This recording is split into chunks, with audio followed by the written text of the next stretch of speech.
Hello மக்களே, விக்கிரபாண்டிக்கு வர வேண்டாம் ஸ்டாலினை தடுத்த அமைச்சர்கள் ஏன்? விக்கிரபாண்டி சட்டமன்ற இடைத்தேர்தல் வரும் ஜூலை 10ஆம் தேதி நடைபெற இருக்கும் நிலையில் 8ஆம் தேதியோடு தொகுதியில் பிரச்சாரம் ஓய்வடைய இருக்கிறது.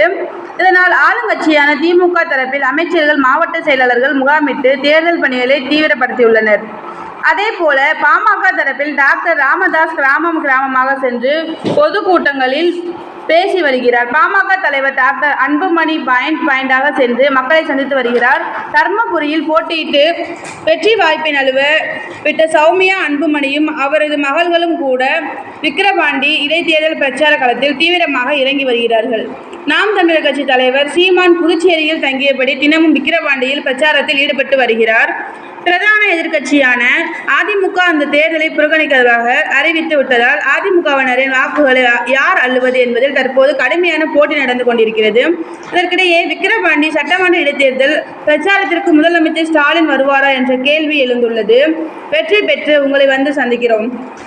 இது குறித்து திமுக வட்டாரத்தில் விசாரித்த போது சில நாட்களாகவே முதலமைச்சர் ஸ்டாலின் விக்கிரபாண்டியில் தேர்தல் பணியாற்றி வரும் அமைச்சர்கள், மாவட்ட செயலாளர்களுக்கு அலைபேசி செய்து அங்கிருக்கும் நிலவரம் பற்றி விசாரித்து வருகிறார்.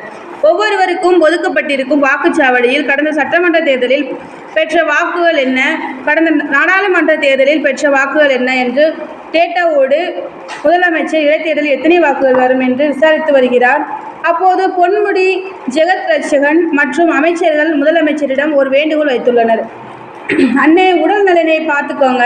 முக்கிய எதிர்க்கட்சியான அதிமுக களத்திலேயே இல்லை, பாமக தான் போட்டியிடுறாங்க. இந்த நிலையில் நீங்கள் வந்து பிரச்சாரம் செய்யணும் அப்படின்ற அவசியமும் இல்லை. நாங்களே வெற்றி பெற்று உங்களை வந்து சந்திக்கிறோம். உதயாவை மட்டும் அனுப்பி வைங்க என்ற ரீதியில் வேண்டுகோள் வைத்திருக்கிறார்கள். இந்நிலையில் தான் விக்கிரவாண்டி சட்டமன்ற இடைத்தேர்தலில் ஜூலை 6, 7, 8 தேதிகளில் உதயநிதி ஸ்டாலின் தொகுதியில் 2 இடுக்கு என்று ஒரு இடம் விடாமல் தேர்தல் பிரச்சாரம் செய்திருக்கிறார். எதிர்க்கட்சி அதிமுக போட்டியிடாத நிலையில் முதலமைச்சர் வந்துதான் வெற்றி பெற வைக்க வேண்டும் என்ற நிலைமை இல்லை. எனவே முதலமைச்சர் ஸ்டாலின் தேர்தல் பிரச்சாரத்திற்கு வரும் திட்டம் எதுவும் இப்போது வரை இல்லை என்கிறார்கள். தேங்க்யூ.